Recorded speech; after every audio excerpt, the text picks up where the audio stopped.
If you don't have any background on Python, don't worry. You can explore 2 playlists on my channel where I have discussed Python concepts, where you can learn Python the easiest way, and Python drills, where you can practice on real coding problems.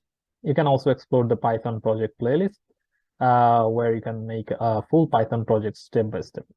Now, back to business. Let's say you don't have Python in your PC. You can just download Anaconda package. Yeah, I have already downloaded and installed it, Anaconda Navigator.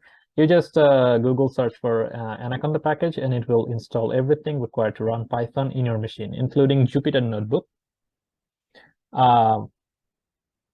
Yeah, so this is the Jupyter Notebook. You can see that it's mentioning Anaconda 3 in parentheses. That is it. The Jupyter Notebook, the coding environment in which we're gonna code, it comes with the Anaconda 3 package. And after you download the Anaconda package, it will install everything required to run Python in your machine, including Jupyter Notebook, where we will do the coding. After installing, you just open up Jupyter Notebook, and it will open up a tab in your browser like this. Now you click New Python 3.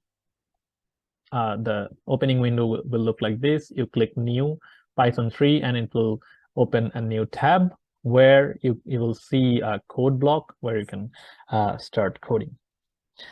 That's it. You are ready to write a code. By the way, this is not the only way. There are tons of ways to run Python in a machine, but to me is the easiest and most convenient way to do it without going through so much hassle.